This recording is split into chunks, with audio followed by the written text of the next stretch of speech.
সুন্দর হয়ে কি বিপত্তি নিয়ে আসলা নাকি উল্টা? এটা তৃতীয় ব্যক্তি যদি কেউ থাকে সেটা অ্যাটলিস্ট আমি না, এবং আমি জানিও না। বাচ্চার ছেলে তো একটু বয়স হলে আবার হয়তো বা বুঝবে। আপনি কি বলতে চাচ্ছেন মিয়া আপুর সাথে টিকটক করাতে এরকম কিছু হয়েছে, এই ধরনের কি কিছু আবার বলতে চাচ্ছেন নাকি? যে দুজন একসাথে থাকলে ভালো লাগতো। আপনারা যেমন মামুন লায়লা বলেন, তো আমিও বলতে পারতাম মামুন লায়লা। এখন শুধু লায়লা আপুর কথা বলতে হচ্ছে। লায়লা আপু আসলে অনেক কেয়ার করতো, মানে একদম পুরা, মানে কি বলবো, আমি তো বলতাম বেবি সিটিং করতেছো, মানে এত বেশি টেক কেয়ার করা পার্টনারের সাথে। আসলে সবাই যেমন, আমি পারি না এগুলা, মানে আমার এত আসে না, আমি একটু অন্যরকম। কি করলে আমার উপরে কি ধরনের এফেক্ট পড়বে বা কি ধরনের একটা রেজাল্ট আমি পাবো, আপুকেও বলতো যে আপু এটা করে দেন, ওটা করে দেন, বা এইভাবে করে দেন। তো আপু আগ্রহ ছিল, আগ্রহ, স্কিন বা আপনার চেহারা বা আপনি ফেস কিন্তু এক্সপেরিমেন্টের জন্য কাউকে দিবেন না। আমি কিন্তু আমার চেহারাটা এক্সপেরিমেন্টের জন্য, যে কারো হাতেই কি করে ফেলবে না করে ফেলবে, বিশ্বাসের কিন্তু একটা বড় ব্যাপার আছে।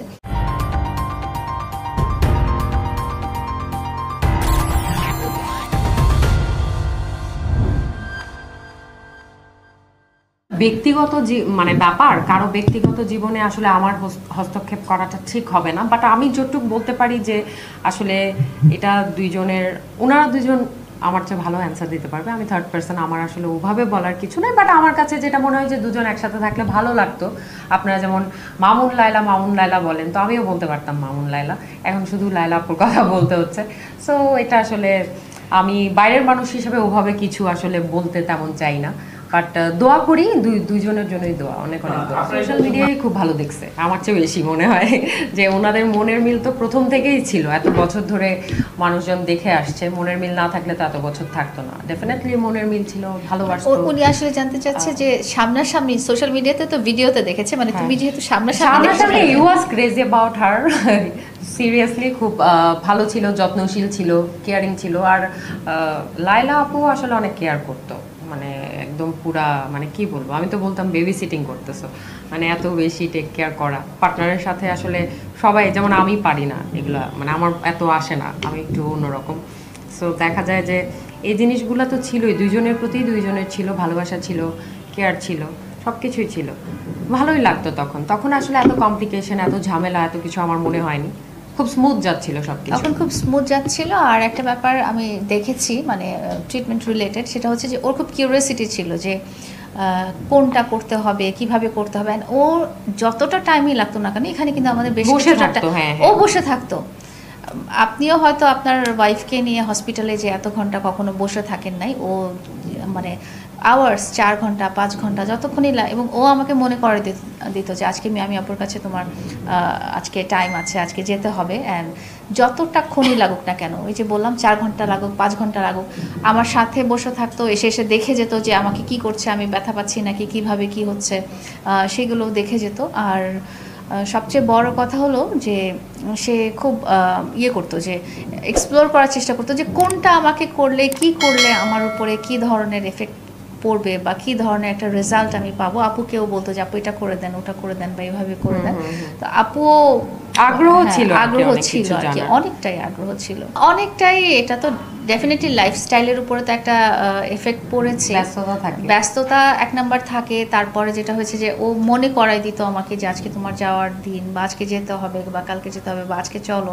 তো এই জিনিসগুলো দেখা যায় যে আমি টাইম হয়তো ওইভাবে ম্যানেজ করতে পারি না, বা এটা সেটা।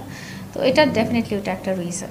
আসলে আমরা প্রথমে যেদিন এসেছিলাম আপুর কাছে, সেদিন কিন্তু আমার ট্রিটমেন্টের জন্য আসেনি। সেদিন আমাদের কিছু বন্ধু ছিল, স্যান্ডি সাহা এসেছিল এবং তানজিল জনি ভাইয়া এসেছিলেন। তো ওই দিন ফার্স্ট আমরা আসি আপুর সাথে এমনি নর্মাল গল্প করার জন্য। তখন মামুন যখন জানতে পারলো যে এখানে এই ধরনের ট্রিটমেন্ট বা সার্ভিস দেওয়া হয়, বা এইরকম কাজের ব্যাপারে আমি আপু অনেক এক্সপার্ট। এবং এটা কিন্তু আপনি কিন্তু আপনার স্কিন বা আপনার চেহারা বা আপনি ফেস কিন্তু এক্সপেরিমেন্টের জন্য কাউকে দিবেন না। আমি কিন্তু আমার চেহারাটা এক্সপেরিমেন্টের জন্য, যে কারো হাতেই কি করে ফেলবে না করে ফেলবে, বিশ্বাসের কিন্তু একটা বড় ব্যাপার আছে। তো আপুকে দেখে এবং আপুর সব কিছু আমরা যখন দেখলাম নিজের চোখে, তখন মামুনের মন থেকে নিজে থেকে আসলো যে না ঠিক আছে, আপুর কাছে তোমার ট্রিটমেন্টটা, আসলে ও সবসময় আমার ভালোই আচ্ছা, চেয়েছে। এখন একটা ব্যাপার আছে, সুন্দর হয়ে কি বিপত্তি নিয়ে আসলা নাকি উল্টা? হ্যাঁ, এটা হচ্ছে এইটাই প্রশ্ন। আসলে মামুন তো সবসময় চাইতো যে সুন্দরী হ্যাঁ, যে সুন্দর বেশি করার মেনটেন জন্য। করতে গিয়ে এটাও হিতে বিপরীত হয়ে গেল নাকি ব্যাপারটা? আমরা তো জানি সুন্দর থেকে অসুন্দর হয়ে চলে যায় মানুষ। আসলে আপনি সুন্দরী করার জন্য কিন্তু মামুন এখানে এসেছিল, তাহলে হঠাৎ করে আসলে আপনি কি মনে করেন? এটা আসলে ওই বলতে পারবে, আপনি আপুও কি বলতে মনে পারতে করেন? পারে। আসলে মানে এটা মনের ব্যাপার তো, আসলে এটা আসলে ফেস বা সুন্দর, আসলে উনি যেমনই ছিলেন ওভাবেই তো ওনাদের রিলেশনশিপটা ছিল। তো পরবর্তীতে হয়তো এটা মনোমালিন্য হয়েছে কোনো কারণে, সেটা আসলে বিউটি, তার ফেসিয়াল কোনো কিছু এই ব্যাপারে আই ডোন্ট থিঙ্ক যে আসলে চেহারার জন্য চলে গেছে বা চেহারার খুব সুন্দর হয়ে গেলে সবাই চায়, আপনিও চান যে আপনার চেহারাটা ভালো থাকুক, এটা চেহারা বা সৌন্দর্যের সাথে কিছুই না, হয়তো বা কোনো একটা জায়গায় অ্যাডজাস্ট হয়নি বা কোনো একটা ঝামেলা ওনাদের মধ্যে হয়েছেন। সো এটা আসলে তারাই ভালো বলতে পারবে। ওদের প্রেম দেখলে কিন্তু মানুষ আসলে তৃতীয় ব্যক্তি যদি কেউ থাকে সেটা অ্যাটলিস্ট আমি না, মানে কি এবং মনে হয় এত সুন্দর- আমি জানিও না। মানে আপনি কি মনে হয় এত সুন্দর একটা প্রেমের মানে আমরা বাচ্চা জানি ছেলে তো একটু বয়স হলে আবার হয়তো বা মানে আপনি কি বুঝবে। বলতে চাচ্ছেন মিয়া আপুর সাথে টিকটক করাতে এরকম কিছু হয়েছে, এই ধরনের কি কিছু আবার বলতে চাচ্ছেন নাকি?